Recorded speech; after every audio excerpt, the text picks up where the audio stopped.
Jake from S&T Outdoors. It's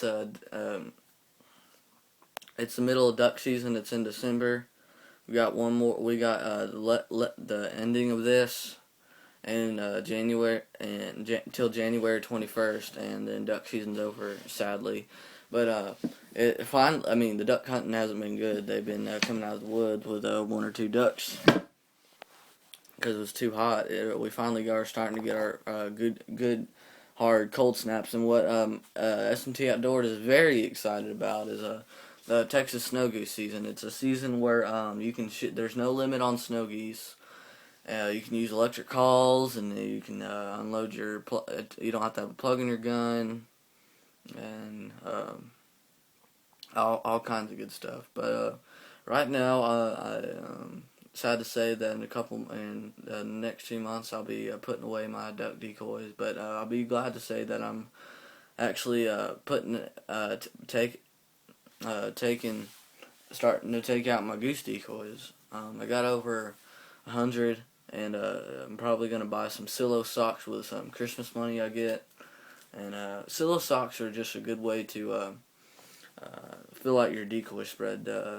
Most of them don't have heads. You can usually buy heads at your local Max Prairie Wings, they're not local, but you can buy them online and stuff. But essentially, I'm going to show you every single one of my decoys and just show you what they kind of look like. So and what I kind of use them for. So most of them are kind of old. Most of them have a lot of mud on them from last weekend. But I'm gonna use this flashlight to kind of give you a little close up to make the light better. But as you can see, that's a pintail. That's 2 pintail drakes, and right here, I have 8 teal, and as a joke, I have actually 10 teal, but I'm using one is in my friend's other decoy bag, and the other one is on the Christmas tree as an ornament. But right now I have 8, and that's really as many teal as you need in decoy spread, especially if you're hunting over a refuge where there isn't a lot of ducks. But where there's lots of bluebills, you want to have a large spread. So I decided to use all these teal to just fill out my spread more. And I'm going to get some more duck decoys. They might not. I'm going to probably get some wood duck decoys because that's what I asked for, because that's what I wanted. Because I'll be going up to the day after Christmas. I'm either going to go to Corpus and go deep sea fishing, or I will be going wood duck hunting. So I wanted to get some wood duck decoys. So right now I've got I have a lot of these, and so essentially they're really darkened because they're kind of old decoys. They're kind of outdated, so I'm hoping to get some mallard decoys. That's really what I've asked for is mojos and duck decoys and goose decoys. But that's a couple right there. I'm going to get out more of them. But mostly what I'm using these pintail hens for, I've got a lot of them. I've got more pintail hens. And out on our refuge, there's a couple pintails, there's lots of teal. There's lots of teal, there's lots of bluebills, and there's a lot of gadwalls, and there's a lot of spoonies. And there's an occasional widgeon and mallard. But most of your gadwalls and your teal and your pintails are good eating, but your spoonbills and your bluebills are not really good eating because they eat fish. But I mean, y'all can eat them. It's not my choice of what y'all eat.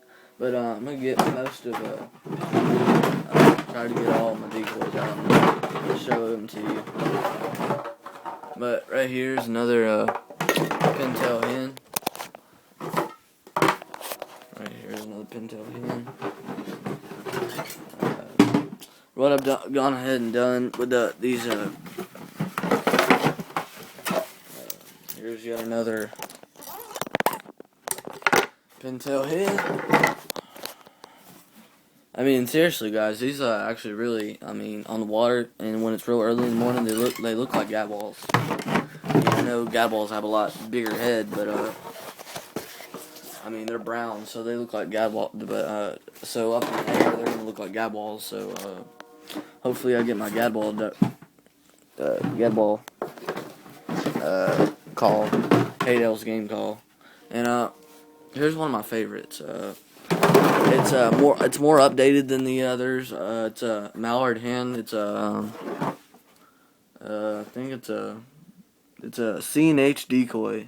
I don't know what that is, but most of these are that one doesn't say. It's a different brand, but most of these, I don't know if you can read that, but no, you can't. Here, I'll put the flashlight on it and see if you can see it. Oops.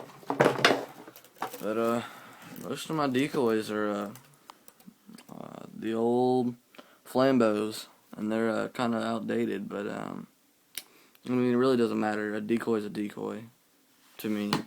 Might not be to y'all, but that's most of my decoys. Here's what I've done with these. I've got 2 mallard hens put together actually on one weight, so because I'm kind of low on weight. So what I've done is gotta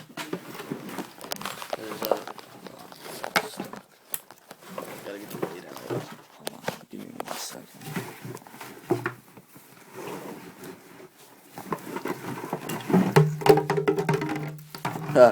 My mallard. No, this is a really old mallard. It's an inflatable mallard. It is a D100. It's a D100 Victoro oversized duck decoy. It's a Woodstream Corporation. But this is an old mallard. It's a inflatable duck decoy. It's pretty cool. Got 2 of those. But these are 2 more Flambeau. I think these are either mottle duck or they're mallard hens. It doesn't say, but I'm just saying that they're mallard hens.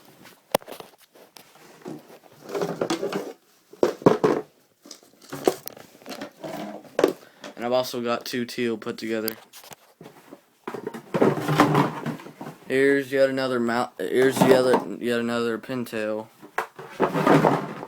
Most of my decoys are pintails, as you can see. I've got a couple different variety. Hopefully, I get some more variety for Christmas. And my friend, he only has like 6 decoys, but when we split them up and use all of my decoys and all of his decoys, we got usually a big spread. And please comment in and tell me what this is. To me, this either is a gadwall or a bluebill. I have no idea. It is I think it's yeah, this is yet another Flambeau. It says it was made in 1998, so these are really old decoys, guys. That was the year I was born, actually. But yeah, like I'm using these for gadwalls, and they're mostly Flambeaus.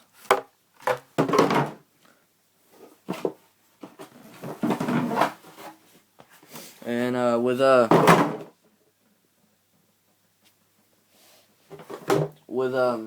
lots of patience, and I don't know what kind of duck this is, but to me it looks like a freaking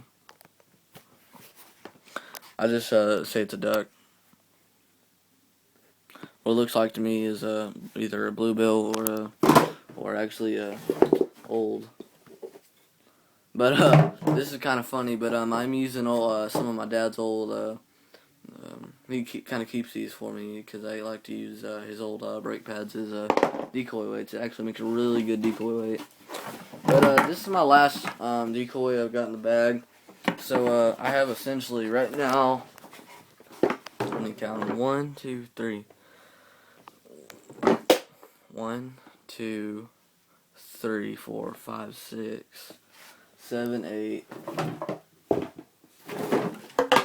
Here, let me get them more of them, not all on each other. But right now, I got 1, 2, 3, 4. 1, 2, 3, 4, 5, 6, 7. oh wait, I've got 8 teal, so 9, 10, 11, 12, 13, 14, 15, 16, 17, 18, 19, 20, 21, 22, 23, 24, 25, 26, 27.